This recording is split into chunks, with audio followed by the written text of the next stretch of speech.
네, 여러분 반갑습니다. 2021 평창 평화 포럼 토크 콘서트에 오신 여러분 진심으로 환영합니다. 여러분과 계속해서 함께하고 있는 아나운서 문솔입니다. 오늘 토크 콘서트는 2024 강원 동계 청소년 올림픽의 평화적 활용 방안이라는 주제로 각계의 전문가 여러분들을 모시고 다양한 이야기들을 펼칠 텐데요. 역대 주요 남북대회 참가자 여러분들과 관계자들께서 라운드 테이블 형식을 통해서 각자의 경험을 공유해 주시고 2018 평창 동계올림픽이 거둔 남북 간 화해 협력과 그리고 평화 증진 효과를 기념하고 또 계승 발전시키기 위한 다양한 의견을 제시하는 시간으로 준비가 되어 있습니다. 여러분 기대해 주셔도 좋겠고요. 온오프라인으로 참가하시는 참석자 여러분들 끝까지 함께해 주시기 바랍니다. 자, 그럼 지금부터 2021 평창 평화포럼 토크 콘서트를 시작하겠습니다. 2024 다시 평화.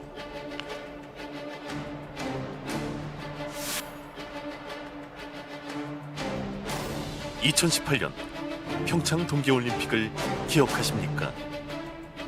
남과 북이 하나 되어 맞잡은 손.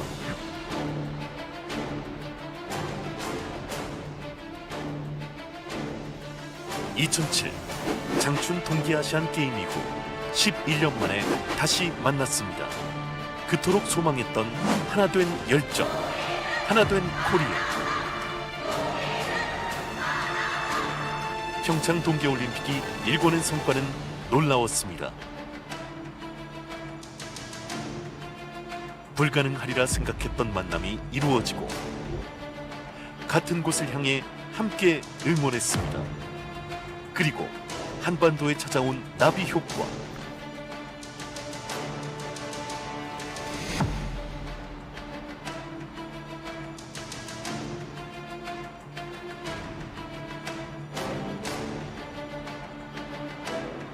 스포츠로 쌓아올린 평화의 역사. 어떠한 정치적 이념과 갈등도 스포츠의 순수한 가치를 무너뜨릴 수 없습니다. 강원도의 힘, 스포츠로 이어온 남북 교류의 역사. 2014년 11월 남북의 갈등이 고조되고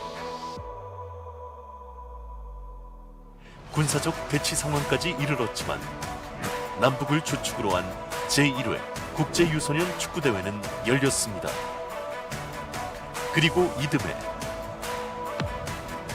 남북의 군사적 긴장 상태는 최고조에 이르렀지만 평양에서 열린 제2회 국제유소년 축구대회는 남북 축구 역사상 최다 관중수를 기록하며 뜨거운 열기로 가득 찼습니다.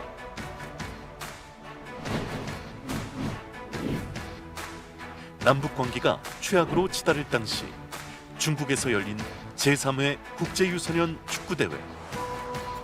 이곳에서 최문순 지사는 북한의 평창 동계올림픽 참가를 공식 요청하였고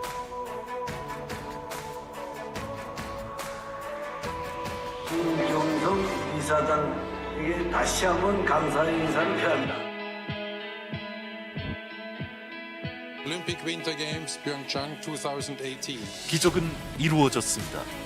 그리고 2018년 제4회 국제유소년 축구대회. 남한 선수단은 용로를 통해 북한 땅을 밟았고 경기를 시작하겠습니다.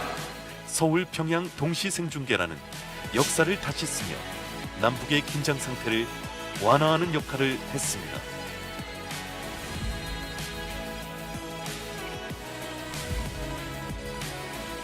남북의 정치 상황이 악화되는 시기에도 스포츠 교류는 중단되지 않았다. 위기의 순간에도 남북은 스포츠로 만났다.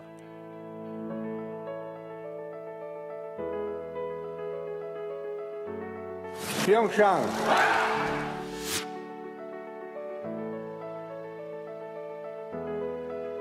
한반도의 중심 강원도는 세계 유일의 분단 지자체로 남북 평화 시대를 잇는 오작교가 될 것입니다. 지난 2008년 평양에서 이루어진 뉴욕 필하모닉 오케스트라 공연.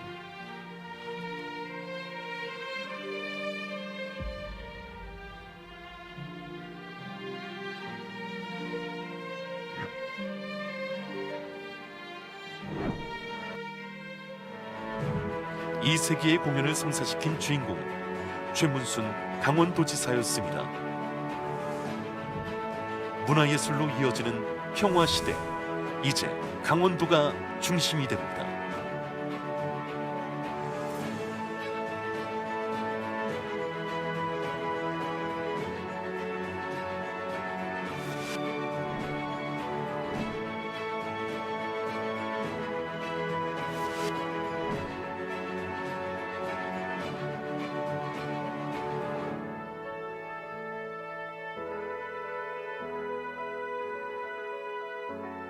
평창올림픽의 평화 정신은 평창 평화 포럼에서 더욱 빛나왔습니다.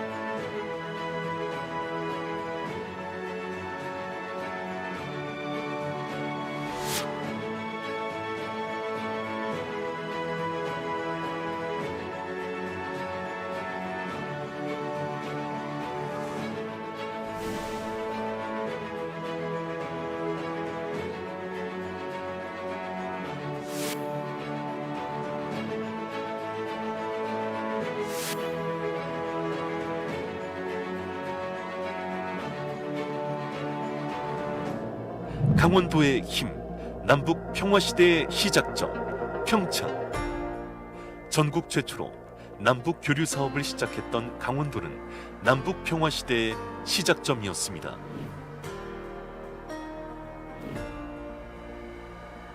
남과 북, 갈등과 반목의 시대마다 평화를 잇는 역할을 해온 강원도. 정치적 상황과 군사적 긴장 상황과는 무관하게 추진된다는 원칙을 갖고 이러한 행사를 준비했습니다. 한반도 평화를 넘어 국제 평화 시대를 연 계기가 된 2018 평창 동계올림픽. 과거를 징검다리 삼아 이제는 미래를 약속합니다. 아시아 최초 2024 동계 청소년 올림픽 유치에 성공한 강원도. 평창 동계 청소년 올림픽은 평화의 스포츠 축제가 될 것입니다. 선수들은 남강원도와 북강원도를 오갈 것이고 육지의 길로, 하늘의 길로, 바다의 길로 교류하며 새롭게 남북이 가야 할 길을 몸소 보여줄 것입니다.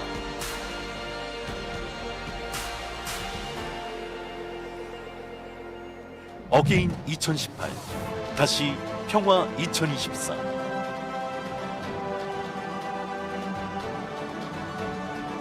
강원도는 남북 소통의 길을 그동안 꾸준히 닦아왔습니다. 6년 전 그 뜨거웠던 화합의 무대는 영원히 기억돼야 합니다. 감동을 넘어선 평화의 메시지, 그 기억의 시작을 바로 지금 여기 평창 평화 포럼에서 시작합니다.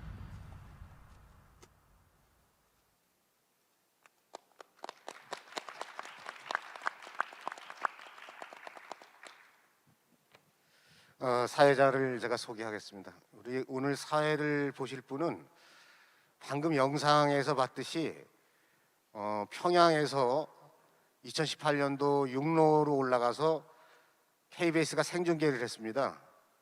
그 다음에 또 북한 선수들이 춘천에 와서 그걸 생중계했습니다. 그래서 현장에서 생중계를 담당했던 전인석 아나운서가 오늘 사회를 볼 겁니다. 전인석 아나운서에게 마이크를 넘기겠습니다. 예, 감사합니다. 반갑습니다. KBS의 전인석 아나운서입니다. 강원도의 힘이라고 계속 우리 영상에서도 나왔습니다만은 정말 강원도가 우리 대한민국의 중심이고 이제 세계 평화의 중심이 되고 있다는 사실을 동계올림픽을 통해서 그리고 여러 가지 행사를 통해서 잘 느껴지고 있는데, 저 역시 강원도 강릉 출신의 강원도 남자입니다. 저는 개인적으로요, 우리 영상에도 보셨지만은 2000년도에 김대중 전 대통령님과 김정일 당시 북한 국방위원장의 첫 번째 남북 정상회담 직후에 2000년 추석 때 북한 평양에 가서 취재를 하고 북한 백두산에서 추석날 4시간 동안 최초의 생방송을 진행했었습니다. 그때만 해도 남과 북 잘 풀릴 줄 알았죠. 하지만 또 여러 가지 어려움이 있었고 혹한 겨울이 있었고 그러다 다시 이제 풀리기 시작하는 모습이 바로 이제 3년 전 일이군요. 이곳에서 열린 동계올림픽 그리고 남북 정상회담 곧 이어서 우리 김경성 위원장님과 최문순 도지사님이 함께 추진하신 이 아리스포츠컵 대회 2000년도에는 비행기를 타고 중국을 거쳐서 평양을 들어갔지만 3년 전인 2018년도에는 자동차를 타고 판문점을 지나서 육로로 개성을 거쳐서 평양을 가는 그리고 또 저는 이제 개인적으로 2018년도에 축구 캐스터로서 북한에서 축구 중계를 생방송으로 중계하는 영광도 누리고 또 그때만 해도 또 잘 풀릴 줄 알았는데 남과 북이 또 어려워지고 있습니다. 하지만 그 어려운 남과 북의 그 단단한 얼음 덩어리를 조금이라도 더 깨기 위한 이런 깨는 노력들이 있어야 되겠죠. 이 노력이 또 한 번 우리에게 주어졌습니다. 바로 3년 후에 2024 이 세계 청소년들이 이곳 강원도에서 평화의 꿈을 열고 남과 북의 두터운 얼음을 깨는 작업을 하고 있고 관련된 여러 가지 논의들을 며칠 동안 쭉 진행하셨습니다. 그리고 오늘은 그 마지막 날로 그러면 3년 전에 당시에 평양에서 춘천에서 남과 북의 젊은이들이 몸을 부딪히면서 축구를 통해서 평화를 갈망했던 그 기억을 여기서 좀 되새겨 보고자 이 자리를 마련했습니다. 그래서 여기 함께해 주신 분들을 소개해 드리겠는데 당시 2018년 8월 평양 축구대회에 참가했던 2명의 한용운, 양용진 선수가 있습니다마는 오늘 이 자리엔 참석하지 못했고요. 제 옆에 있는 김동현 학생입니다. 2018년 평양에서 아리스포츠컵 대회 이후에 3개월인가 후에 또 춘천에서 남과 북의 선수들이 경기를 했었는데 그때 학생 기자로 참여를 했었던 김동현 학생입니다. 한번 박수를 보내주시기 바랍니다. 그리고 이제 그때 이 남과 북의 학생들이 경기를 하다 보니까 우리 교육청에서 또 많이 신경을 쓰셨습니다. 도 강원도교육청 특별보좌관 이광희 보좌관님을 소개해드리겠습니다.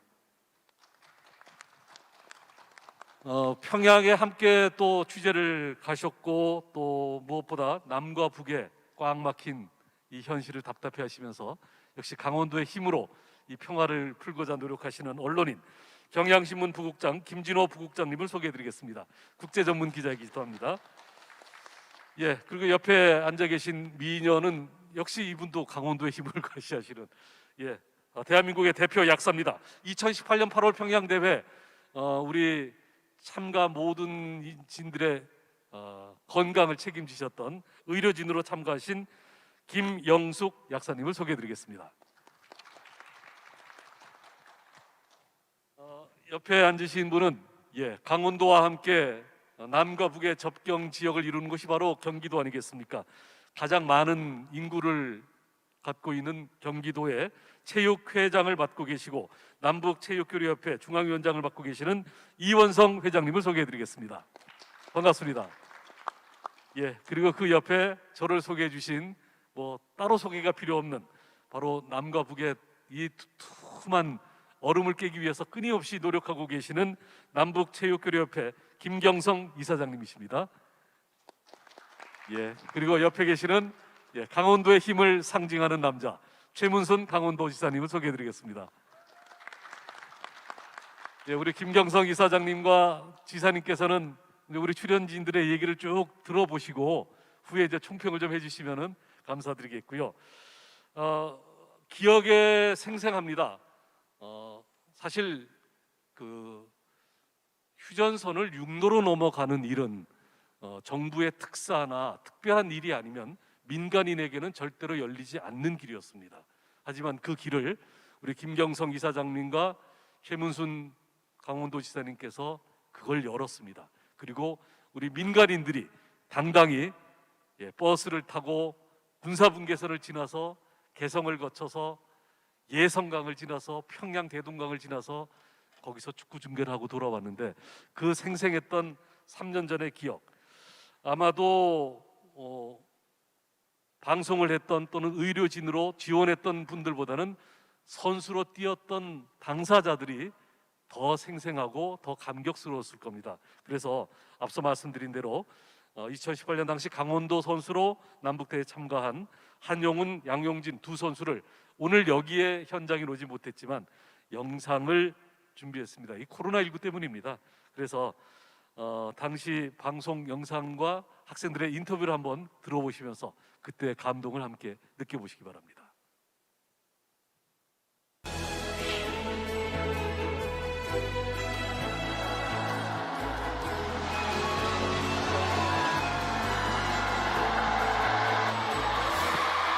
해를 거듭할수록 남북체육교류에 큰 이정표를 남긴 아리스포츠컵은 평양에서 네 번째 대회를 열었고 두 가지 면에서 큰 의미를 남겼다.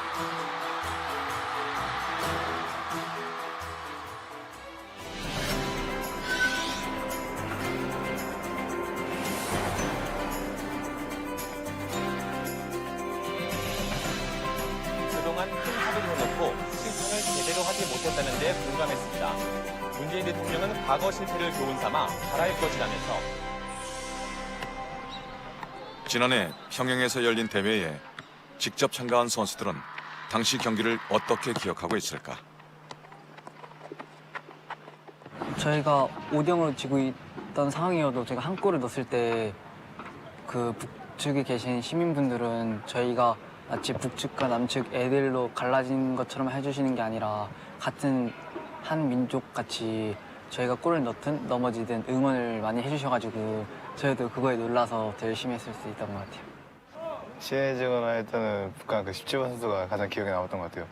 어떤 선수였는데요? 일단은 경기 중에 저가 넘어졌는데 먼저 다가와줘서 일으켜주고 그랬던 점이 좀 착했던 것 같아요. 나중에 커서 프로팀에 만나게 되면 같이 열심히 뛰어보자. 넌 나보다 못생겼지만 축구 실력은 비슷해.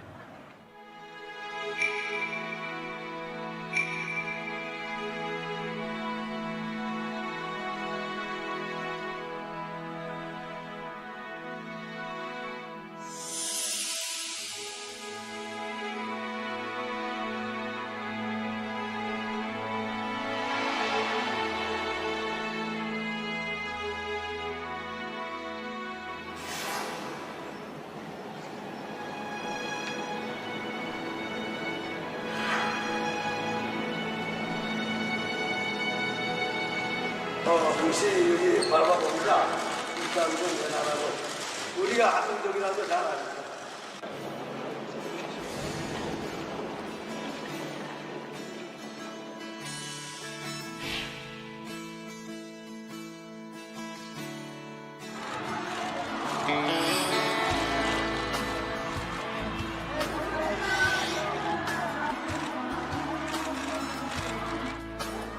아리스포츠컵 대회는 남북의 평화적인 민간 교류만이 목적은 아니다. 거기에는 더 거대한 목표가 담겨 있다.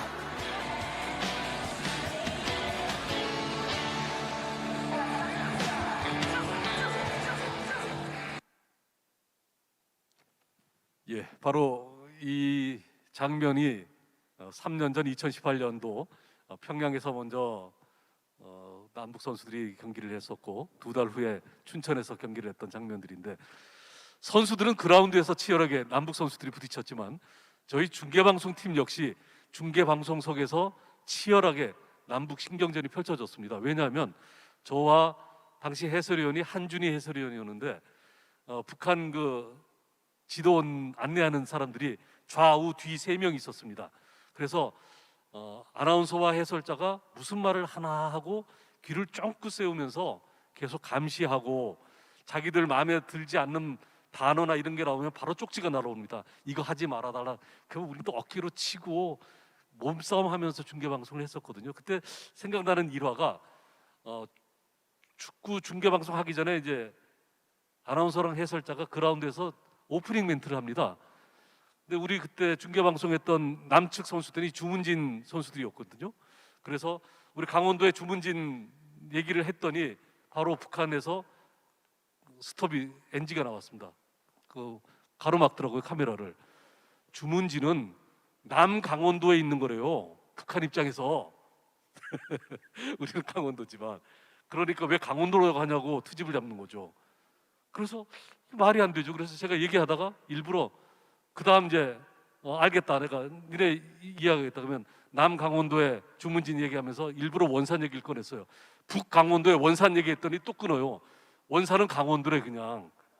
이게 말도 안 되는 트집이지만 아무튼 그런 식으로 치열하게 이제 중계 방송석에서도 이렇게 했고, 근데 그 일상이 북한에서의 일상이 그렇게 편하지는 않았거든요. 매사 감시하고 매사 통제하고. 그래서 우리는 그래, 이 사람들 한번 남한에 내려와 봐라, 우리가 본때를 보여줘야지 했는데, 사실 우리 언론인들하고 북한의 그 중간 관리들은 사이가 안 좋았습니다. 늘 치열하게. 하지만 얘기를 들어보니까 2달 후에 10월 달에 이들이 춘천에 와서 축구를 할 때 언론인들하고는 좀 좋지 않았지만 학생 기자들하고는 아주 잘 지냈다는 얘기가 있었습니다. 그래서 우리 김동현 학생, 당시 몇 학년이었죠? 저 고등학교 2학년이었습니다. 고2로. 예, 그때 북한 사람들 처음 만났죠? 네. 예, 느낌이 어땠는지 좀 전해주세요. 네. 느낌이 어땠는지. 그때 제가 북한 선수들이 이제 서울로 이렇게 남쪽으로 넘어온 것부터 제가 함께 했었는데, 그 전까지는 북한 선수들을 생각하면 교과서 속의 모습만 생각이 나고 뭔가 딱딱하고 그런 모습만 생각이 났었는데, 정작 선수들을 따라다니면서 인터뷰도 해보고 결국에 마지막 가서는 정이 들었거든요. 그 과정 속에서 어쨌든 이 선수들도 저희와 같은 청소년이구나, 그런 감정도 느낄 수 있었고, 또 재밌었던 에피소드가 하나 있는데, 예. 이게 그 전 대회에서 평양에 올라갔었던 권도훈 선수라고 주문진 중 선수가 있었거든요. 예. 근데 제가 그 선수를 어떻게 알게 돼가지고, 그 선수가 친했던 리일송 선수라고 북한 선수가 있었어요. 그래서 그 선수와 둘이 대화할 수 있도록 제가 메신저를 통해서 막 오랜만이다 이런 대화도 이어주기도 그게 했고, 가능했어요? 네, 오. 연회장에서 그렇게 이어주기도 했고, 이후에 또 선수들이 시상식 마지막 날에 초코 파이를 전달하는 그런 행사도 열려가지고 그런 것도 제가 도와주고 했던 기억이 있습니다. 예. 그 우리 김동현 학생이 경험했던 북한 학생들, 북한 사람들은 무서운 존재였던가요? 아니면 친근한 존재였던가요? 사실 처음에는 많이 떨렸어요. 그렇죠. 근데 이제 그쪽에 계셨던 간부분들이나 선생님들께서 저희가 학생 기자라고 하니까 북한에는 학생 기자를 담당하는 뭐 기자 학교가 있다, 뭐 그런 학교에 나중에 와봐라, 뭐 이런 말도 재미로 해주시고, 또 북한 선수들이 어떻게 지내는지, 오후 시간에는 어떤 취미 활동을 하는지 이런 거를 자연스럽게 대화로 이어나가다 보니까 뭔가 친근하게 느껴지기도 하고, 또 뭔가 저희는 북한이라는 말 대신 북측이라는 말을 써야 되거나 또 선생님이라는 말을 써야 된다, 또 아까 말씀해주신 남강원도, 북강원도 이런 것도 그분들이 다 설명을 해주시면서 뭔가 마지막에 가서는 많이 정이 들었었습니다. 무엇보다 또래 북한 학생들을 만나니까 충분히 친구가 되고 친하게 지낼 수 있다는 느낌은 들던가요? 그 처음에는 저희가 막 인터뷰 하려고 그냥 막 오늘 경기 어땠어요 이런 거 하다가 만찬장에서 이렇게 만나서 대화를 했는데, 제가 먼저 막 손흥민 선수 아냐 했거든요. 근데 손흥민 선수를 모른다. 근데 손흥민 선수가 뛰는 토트넘 이렇게 얘기해 주니까 막 자기들도 토트넘 안다, 바르셀로나 안다 이래가지고 서로 막 저도 축구 좋아해서 축구 선수다 보니까 나중에 제가 기자가 되면 뭐 유럽 가서 만나자 뭐 이런 대화도 하고, 근데 되게 같은 나이대다 보니까 대화도 자연스럽게 이어졌던 것 같습니다. 그래요.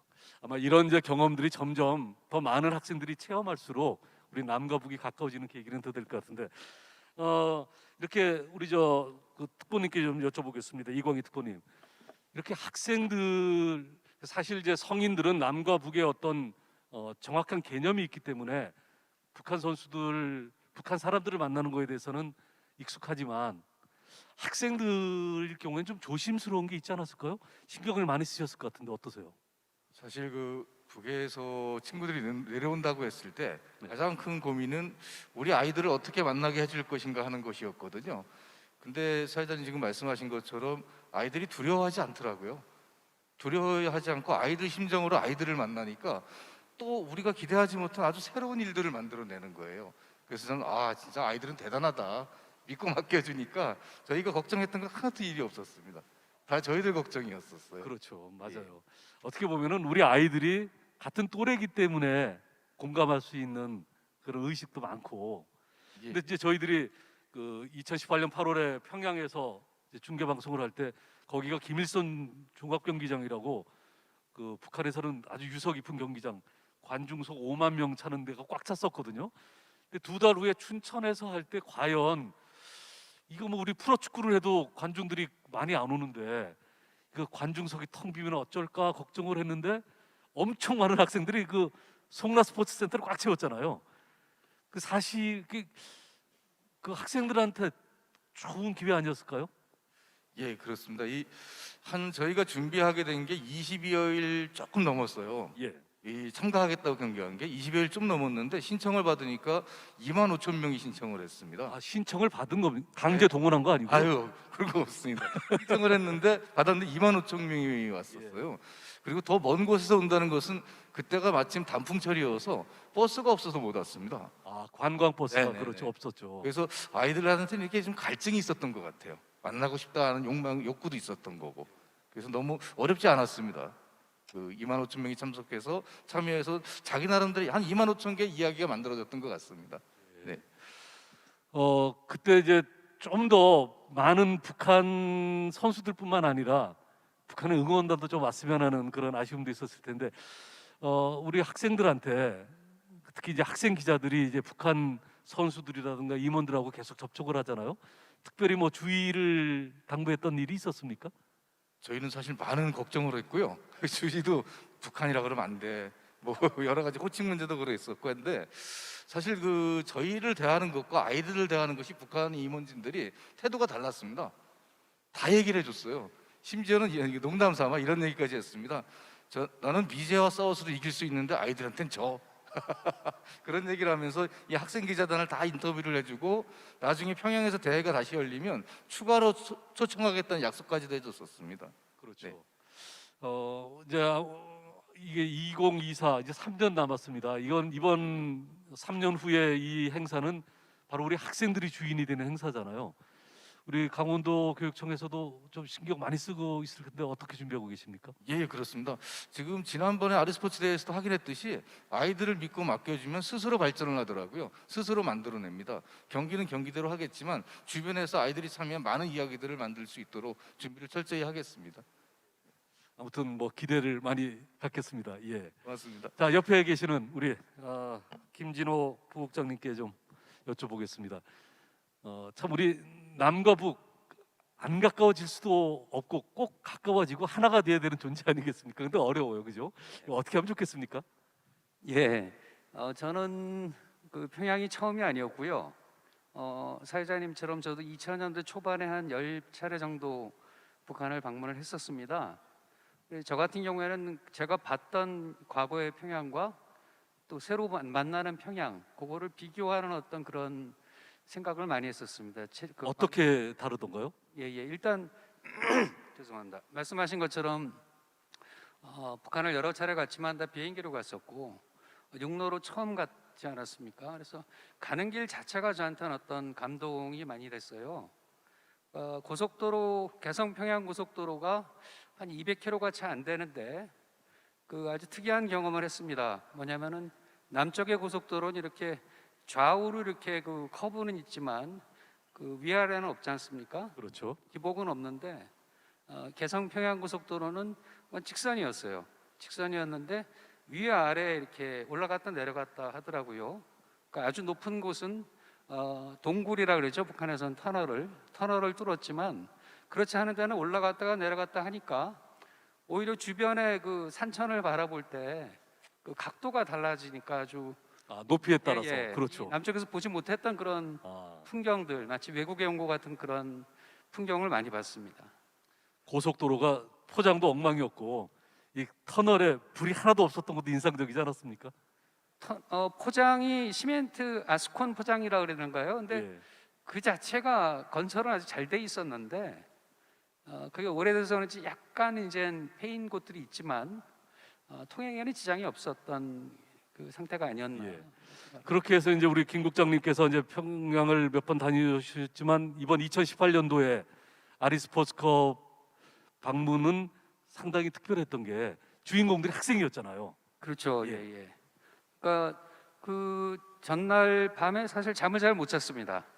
그래서 그때가 아마 제 기억에 14년 만에 평양을 가는 거였는데 그러니까 설레기도 하고 또 그 어떤 또 상황에 부닥칠까 하는 두려움도 있고 그래서 잠을 자지 못했었는데 아까 우리 그 학생 기자 또 말씀하셨지만은 정작 그 아이들끼리의 어떤 행사다 보니까 거기에 오히려 저희는 그 옆으로 따라간 사람들이지 주인공이 아니지 않습니까?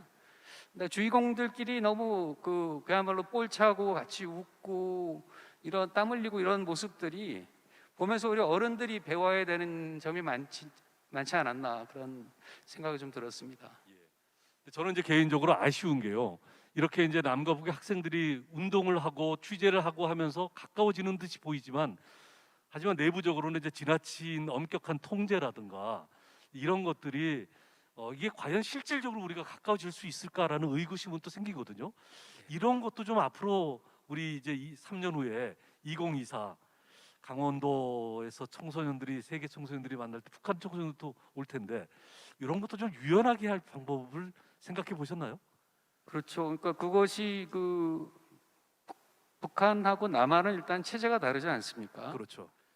또 그 사회가 중요하게 생각하는 어떤 가치가 좀 다르고, 그러니까 우리 그 2000년도 6.15 정상회담에서 맺었던 그 합의가 가장 중요한 합의가 제 기억에는 남과 북이 서로의 체제를 인정하고 이해한 바탕에서 교류를 한다. 이게 그때 원칙이었지 않습니까? 그게 참 맞는 것 같습니다. 그러니까 우리 상식과 우리 기준에서는 좀 이상하지만 저쪽 사회에서 중요시하는 건 인정을 해야지, 또 이해를 해야지 서로 교류를 할 수 있는 거지. 예를 들어서 평양까지 가서 우리는 이것만 우리가 생각하는 것만 옳다고 얘기를 하면은 교류가 어떻게 되겠습니까? 그렇죠. 그 2024년 국제 청소년 올림픽 때도 북쪽 선수들이 오고 또 우리가 또 원산 그 갈마 지역 또 마식령 그쪽에서 또 경기가 열리게 되지 않겠습니까? 그럴 때 그쪽에 가서는 또 그쪽에 그 관습을 또 인정해주고 그런 게 필요할 것 같습니다. 아마도 이게 이제 한두 번 한 것보다는 3번, 4번, 10번, 20번 하면 훨씬 더 익숙해지지 않겠습니까? 맞습니다. 예. 근데 아주 기본적으로 뭐 로마에서는 로마의 법을 따르라고 북쪽에 갔을 때는 또 북쪽의 관습을 인정을 하고 이해하고 또 그들이 왔을 때 우리 또 이해를 하도록 좀 도와주고 그런 것이 필요할 것 같습니다. 예. 우리 김 국장 생각에는 이제 2018년 동계올림픽 그리고 2018년 그에 있었던 아리 스포츠컵 대회 이제 곧 또 2024 이런 행사들 과연 남북 문제를 푸는데 크게 기여할 거라고 보십니까? 그 자체가 어떤 문제를 해결하는 어떤 그 역할을 하지는 않겠지만은 결국은 마음과 마음이 만나는 게 아닌가 하는 생각이 듭니다. 남과 북이 만난다는 거는 그러니까 아이들 같은 경우, 청소년들 같은 경우에 만나자마자 격이 없이 친해질 수가 있고 어른들은 좀 시간이 걸리지만 사회자님도 느끼셨겠지만 평양에 한 열흘 정도 있다 보면은 처음에 하루 이틀은 좀 어색하다가 나중에는 결국은 격이 없어지는 이런 경험을 많이 하게 되지 않습니까? 그러니까 결국은 그런 마음과 마음이 만나다 보면은 서로에 대한 어떤 이해의 폭을 넓히고 그러는 것이 아닌가. 이런 과정들이 쌓여서 아주 복잡한 정치적인 문제, 군사적인 문제, 경제적인 문제도 또 접근이 쉬워지는 게 아닌가 그런 생각을 해봅니다. 아마 이제 그런 노력을 만드시는 김경성 이사장님이시나 최문순 강원도지사님의 노력이 그래서 의미가 있다고 우리는 기대를 하는 겁니다. 물론입니다. 예. 그리고 아마 따로 준비하신 내용이 있는데 혹시 이제 토론에 시간이 남으면 그 준비된 거 좀 들어보도록 하고요. 예, 옆에 계시는 우리 김영숙 약사님께 좀 여쭤보겠습니다. 평양 처음 가보셨죠? 3년 전에. 네, 저는 처음 갔습니다. 소감이 어땠습니까? 일단 기대 많이 했고요. 설렜고 그리고 긴장도 정말 많이 했고요. 근데 다녀와서 아 이게 우리가 평상시에 다니던 해외 여행 가는 수준보다 그 긴장감 같은 건 한 100배 이상 되지 않았을까. 특히 이제 학생들하고 같이 가는데 학생들이 그 돌발적인 상황이 벌어질까봐 긴장을 해서 저 말고 의사 선생님이 한 분 같이 가셨는데 둘이서 열흘 동안 정말 긴장 많이 하고 왔습니다. 그때 뭐 특별히 심하게 아팠던 참가자들은 없었죠? 네, 그건 크게 이제 생각이 나면 그런 건 없었고요. 제일 기억에 남는 거는 저희가 사전에 어떤 그 이제 정보가 조금 많이 부족했지요. 그래서 약을 보통 일반적으로 저희 150명 간다 그러면 열흘 가니까 연인원 150 곱하기 열을 해서 한 1,500명 정도의 약을 준비를 해야 되는데 각자 학생들도 그렇고 개인 그 상비약을 준비를 했음에도 불구하고 한 2, 3일 정도 후에 그 약이 다 바닥이 난 것 같아요. 그래서 특히 그 이유는 저희 갔을 때 첫날부터 엄청 더웠지요.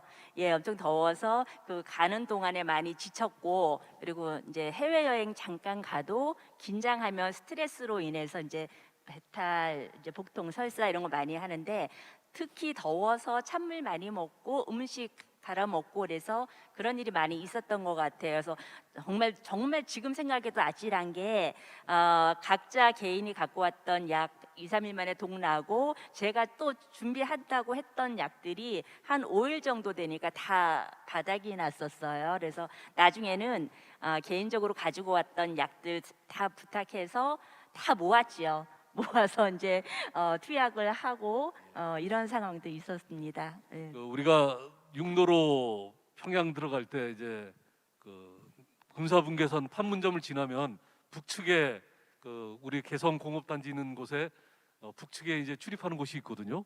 거기에서 취재진들은 가지고 간 노트북을 다 열어서 일일이 파일 하나하나 다 열어서 그 사람들이 확인을 하고 검색하는데 시간이 많이 걸렸습니다. 그 우리 의료진들 약품 반입에 대해서는 그런 거 어떻던가요? 약품 반입에 대해서 특별하게 저 해외 보통 의료봉사 많이 갈 때 보면 까다롭거든요. 한꺼번에 많은 약을 이제 이동을 하다 보니까 좀 까다롭게 해요. 우리가 보통 열흘 동안 그 머무는 동안에 쓰는 약 정도면 괜찮은데 더 많은 양이 이제 불법적으로 유통이 될까봐 모든 나라에서 신경을 많이 쓰고 있죠. 근데 이번에 갔을 때는 그런 문제는 아니고요. 제가 이제 예상했던 것보다 많은 환자들이 아까 얘기했던 장염 환자들이 많이 발생이 돼서 그냥 부족했던 그런 상황이었습니다. 그 평양 대동강 쪽에 습도가 엄청 높았었던 기억이 나서 그런 것도 영향이 좀 있었을까요? 그렇죠. 그 습도 높은 거 그리고 제일 제가 보기에는 긴장으로 인한 스트레스로 인한 복통이 아니었을까 싶고요. 그리고 저도 다니면서 찬물 계속 물 달고 다녔잖아요. 그래서 복통, 설사, 장염 정말 새벽 1시, 2시까지도 계속 전화가 왔었어요. 약 좀 달라고. 그래서 그거 먹고 당장 내일 또 경기를 해야 되는 선수들이니까 걱정 많이 했었습니다. 그래서 그래도 크게 심각한 상황은 안 벌어지고 오는 날까지 사실은 서울에 판문점 넘자마자 서울 들어오면서부터 그때 저는 긴장이 풀려서 뻗었지요. 네. 그렇습니다. 우리가 북한에 있는 동안에 먹었던 음식이 뭐 제한적이긴 합니다. 일반적인 북한 주민들의 식사하고는 좀 달랐을 테니까. 그럼에도 불구하고 북한이 이제 여러 식당에서 음식을 드실 때 이쪽에 뭐 영양 상태나 이런 우리 일반인들이 느끼는 거랑 좀 다르게 보셨을 것 같은데 어떠세요? 네, 그냥 제가 잠깐 봤을 때 특히 이제 학생들 위주로 봤어서 영양 상태나 이런 거를 비교를 하거나 그런 상황은 아니고요. 저희 학생들 그 북한 선수들은 제가 보기에는 굉장히 건강미 넘치는 까무잡잡하고 이렇게 날쌘돌이처럼 건강미 넘치는 학생들이어서 우리랑 영양 상태가 크게 다르지 않구나 그런 느낌은 받았습니다. 흔히 생각하는 이제 북한 주민들 왜소하고 좀 영양 상태가 안 좋으리라 봤던 그런 모습하고는 좀 달랐지 않았나요? 네, 그렇죠. 저도 그렇게 상상을 하고 있었는데 예. 옆에서 경기에 임하는 선수들 상황은 그냥 건강미 넘치는 젊은 학생들 그렇게 느꼈습니다. 그래서 영양 상태가 물론 조금 특화된 일반적인 학생들 모습은 아니었을 것 같아요. 오랫동안 운동을 하던 친구들이라 건강하고 영양 상태도 우리나라 학생들하고는 크게 다름이 없지 않았나 그렇게 생각하고 있습니다. 예. 다음에 다시 평양 가자 그러면 바로 가실 겁니까? 제가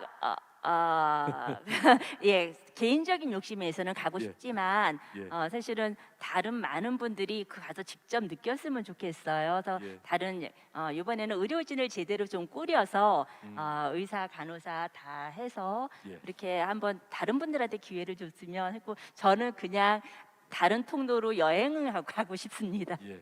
뭐 여행도 여행이지만 3년 후에 이제 그 원산 갈마지구에 또 아픈 학생들 또 많이 치료해 주러 가셔야죠. 네, 저 강원도 출신이라 도지사님이 알아서 여행에 껴줄 것 같습니다. 예. 자, 이제 이렇게 우리의 관심은 앞으로 3년 남아 있는 세계 청소년들이 이곳 강원도 땅에서 또 평화를 목표로 열심히 땀을 흘리는 걸 보는 것인데 지금 옆에 앉아 계신 분께서는 이원성 경기도 체육회장님이십니다. 예. 이 3년 후에 이 올림픽 이름이 강원 동계올림 청소년 동계올림픽인데 경기도 회장님으로서 좀 서운해하지 않으신 거예요? 어떠십니까?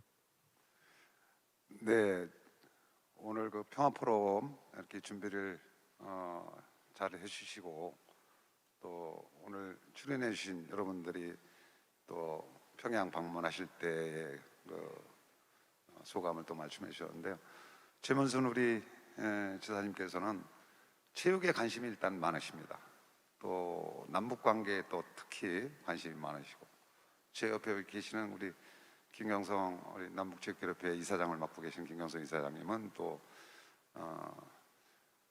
뭐 여러분들이 잘 아시다시피 북한과의 그 축구 경기를 계속 남북으로 이렇게 다니면서 쭉 준비를 해오셨고 또 언제든지 남한에서 북한에서 축구 시합을 할 수 있는 그런 매일 근무하시는 게 이제 뭐 남북 관계 민간 체육 교류를 하시는 게 매일 하시는 업무이기 때문에 뭐 저희 강원도하고도 경기도하고도 또 이제 저희는 앞으로 우리 그 강원도와 경기도는 북한과 접견 지역이기 때문에 강원도민 체육대회가 있습니다. 그때도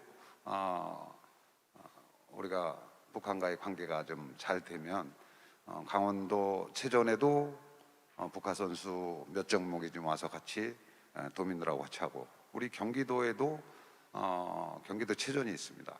그때 또 몇 종목의 북한 선수들이 오셔가지고 같이 시합을 하고 또 저희는 그 접견 지역이 있기 때문에 북한 선수들을 우리 강원도랑 경기도에서 또 합숙 훈련을 할 수 있는 그런 아주 가까운 지역이기 때문에 남북 관계의 그 연결고리가 잘 될 수 있다고 이렇게 생각을 합니다.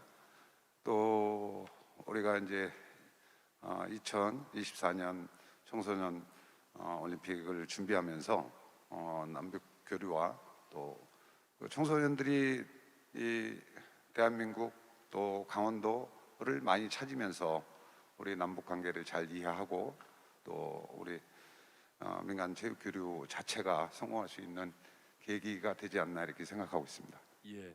그렇게 이제 경기도에서도 3년 후에 강원도의 청소년 동계올림픽을 적극 지원해 주실 것 같은데 구체적으로 뭐 강원도 체육회라든가 강원도청이나 이런 어떤 그 서로 도울 수 있는 통로나 이런 기구를 만드신 것도 있습니까? 예, 저희는 뭐 대한민국에서 경기도가 가장 많은 인구를 갖고 있습니다. 1,370만이라는 인구를 가지고 있고 강원도는 또 아주 경계에 있기 때문에 우리 선수들도 경기도 선수들도 아마 강원도로 합숙 훈련을 굉장히 많이 오고 있습니다. 또 그런 걸 통해서 또 우리가 2024년도에 청소년 올림픽이 시작되면 많은 경기도민 또 우리 경기도에는 400만의 우리 동호인을 가지고 있습니다. 그래서 그분들이 그 기간 동안 강원도를 방문하고 또 응원하고 하는 그런 준비를 잘해서 강원도와 경기도가 협력해서 좋은 올림픽이 될 수 있도록 준비를 잘 해보겠습니다. 예, 특별히 우리 경기도에서 많이 도와주실 거를 기대하면서 좀 다시 한번 격려의 박수를 좀 보내주시면 감사하겠습니다. 감사합니다. 예, 많이 부탁드리겠습니다. 자, 우리 김경성 이사장님께 여쭤보겠습니다. 사실은 뭐 잘 아시는 대로 사업가로 남북 경제 협력을 위해서 몸바치신 분이고요. 그러면서 이 스포츠가 남과 북이 가까워지는 가장 좋은 도구가 될 것이다 하면서 아리스포츠컵 축구 대회를 개최하시고 좋은 성과를 내시고, 그러면서 지금은 남북 체육교류협회장뿐만 아니라 강원도 평화협력관으로 선임되셨고 강원도 동계 청소년 올림픽 지원위원장님으로도 선임이 되시면서 무지무지 바빠지셨습니다. 앞으로 계획을 좀 들려주시기 바랍니다. 예, 우리가 이제 2018년도 평창 동계올림픽은 대한민국의 평화를 가져왔고 또 국제 평화를 가져왔습니다. 2018 평창 동계올림픽의 우리 평화유산은 그야말로 세계 평화에 어마어마한 기여를 했고, 또 이 2018 우리 평창의 평화유산은 2024에서 우리가 확대 발전시키고 정착시켜야 될 거로 봅니다.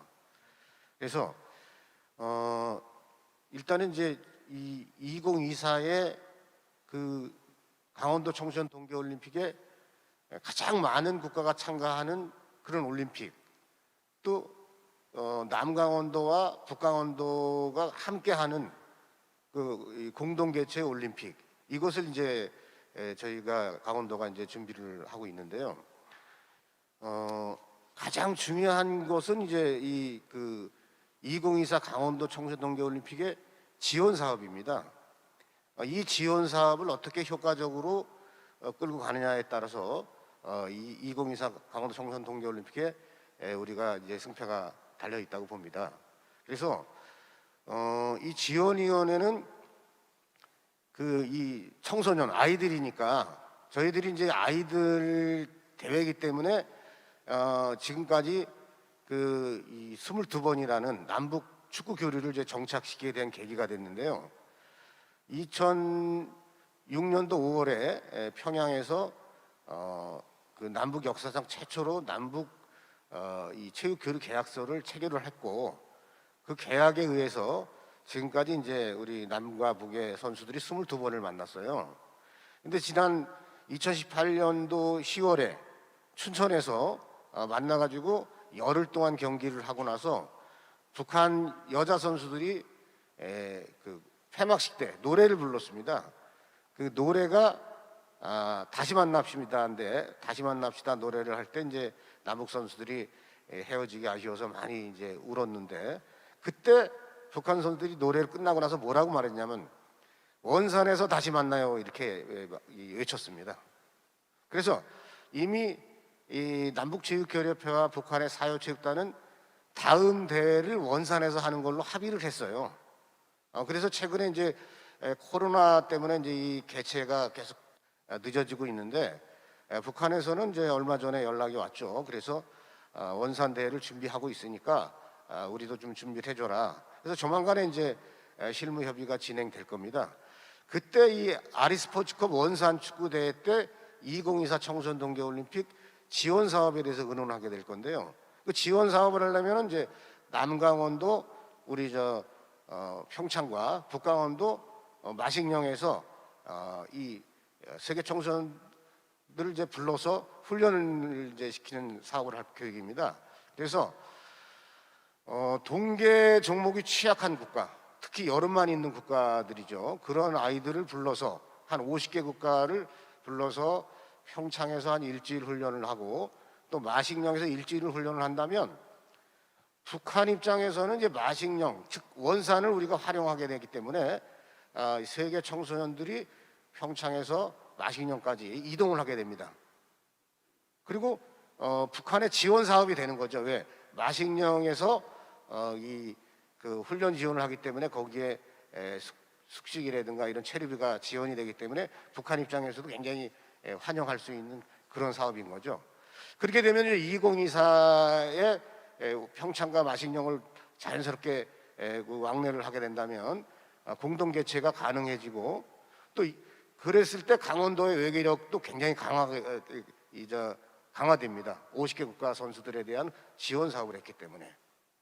그러면 이제 이 2024 청소년 동계올림픽이 남북 역사상 최초로 공동 개최가 가능해지고 이 공동 개최는 아주 이 남강원도 북강원도를 하나로 연결시키는 계기를 만들게 되겠죠. 그래서 2024 강원도 청소년 동계올림픽이야말로 2018 평창 동계올림픽을 확대 발전시킬 수 있고 남과 북을 하나로 연결할 수 있는 아주 좋은 기회죠. 그래서 우리 이 기회를 놓치면 안 된다는 거죠. 그래서 이 2024 강원도 청소년 동계올림픽의 지원 사업 이 부분은 우리 강원도 혼자만이 할 부분이 아니고 바로 정부도 같이 참여를 해야 된다.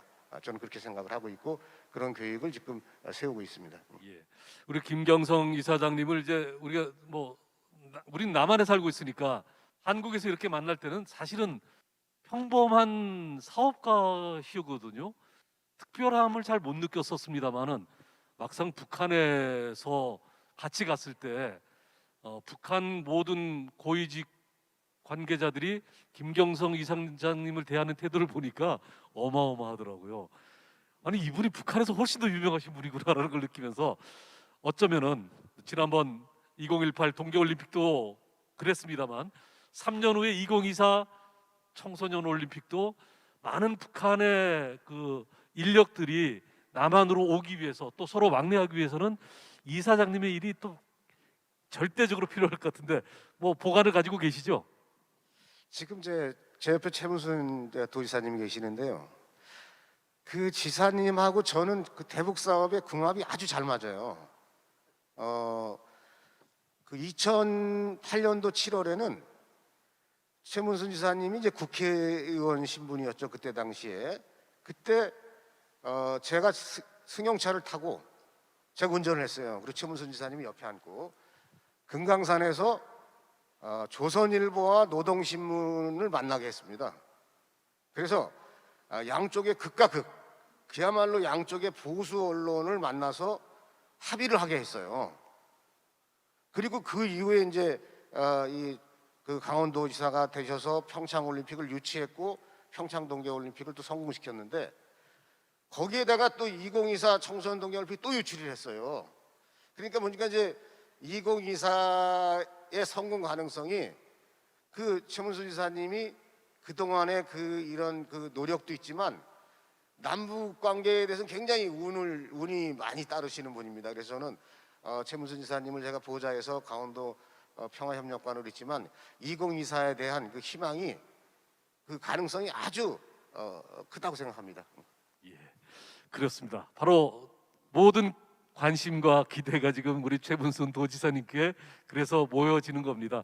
아마 우리나라 정치인 중에 또 자치단체장 중에서 남북 평화를 위해서 가장 많이 애쓰신 분이 아닌가 싶은데 동계올림픽 이제 앞으로 2024 올림픽 소감을 먼저 한번 듣고 싶은데 어떻습니까? 감개무량하실 것 같아요. 그렇습니다. 네, 우리 강원도민들이 한국 전쟁 이후에 오랜 기간 고통을 겪어 왔었는데 그 고통이 조금씩 좀 풀리는 것 같다는 느낌입니다. 오늘도 제목이 2024 강원 동계 청소년 올림픽의 평화적 활용 방안인데 이 강원도라는 이름을 좀 잘 주목해 주시길 부탁드리겠습니다.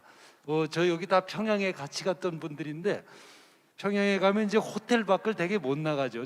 못 나가죠. 전인선 아나운서나 김영숙 대표님, 약사님 같은 경우는 딱 보면 남쪽에서 온 게 티가 딱 나지 않습니까? 그 보장 상원들이 밖을 못 나가는데 저 같은 경우는 이렇게 나가려고 그러면 보장 상원들이 잡습니다. 그러면 와 일어나 나 강원도에서 왔어. 이러면 자기네 단간분 줄 알아요. 얼굴도 시커멓고 그러니까. 여기 아까 화면에 나오던 이 한금석 강원도의 의장님은 저보다 더 시커멓습니다. 저분은 평양 시내를 마음대로 돌아다닙니다. 근데 이게 강원도에서 왔다 그러면 자기네 강원도가 있으니까 자기네 사람인 줄 알죠. 그러니까 그런 의미를 북쪽에 가면 프리미엄이 있는 그런 이름입니다. 그래서 이번에 동계 청소년 올림픽이 이제 평창 군수님 여기 와 계신데 사실은 평창 동계 청소년 올림픽 이렇게 이름이 지어져 있던 거를 군수님께서 이름을 양보해 주셨습니다. 예. 그리고 이제 IOC에서도 그거 좋다 그러고 이례적이죠. 도시 이름을 안 쓰고 도 이름을 쓴 올림픽은. 그렇습니다. 이제 올림픽 이름은 원래 서울 올림픽, 베이징 올림픽, 도쿄 올림픽, LA 올림픽 이렇게 도시 이름으로만 그렇죠. 써왔죠. 근데 도 이름으로 쓴 거는 이번이 사상 처음 있는 일이 되겠습니다. 네. 그래서 이제 기대를 갖고 준비를 하는데 문제는 북미 간의 관계도 얼어붙어 있고 네네. 또 코로나가 이게 또 전 세계를 꽁꽁 얼어붙게 하는데 그렇습니다. 이 준비하는데 어려움이 지금 많으실 것 같아요. 어떻습니까? 그렇습니다. 지금 이제 북미 관계라든지 코로나가 이제 두 양대 걸림돌인데 준비를 다 하고 있습니다. 우선 북미 관계는 바이든 행정부가 새로 들어섰지 않습니까? 그 바이든 행정부하고 새롭게 이제 북미 관계를 어떻게 끌어갈까 조율을 해야 되는데 바이든 행정부의 대북 정책은 전통적인 미국의 정책과 같이 있습니다. 예를 들어 베트남이라든지 중국이라든지 이렇게 사회주의 국가, 공산주의 국가를 먼저 경제 발전시키고 그거 경제 발전이 되면 민주화가 저절로 이루어진다. 이 정책인 거죠. 우리 남한도 그랬죠. 대부분의 나라 그 정책에 따라가기 때문에 저희들이 북한도 한 번에 비핵화하려고 하지 말고 완샷에 비핵화하려고 하지 말고 전통적인 미국의 방식에 따라가자. 그래서 먼저 차근차근 이것부터 시작하자. 그래서 바이든 정부하고 이제 폭넓게 저희들도 공공의결을 하고 있고요. 그런 것이 잘 들여질 걸로 보고 있습니다. 그다음에 코로나는 공동 방역을 하자. 저희들도 준비를 많이 하고 있는데요.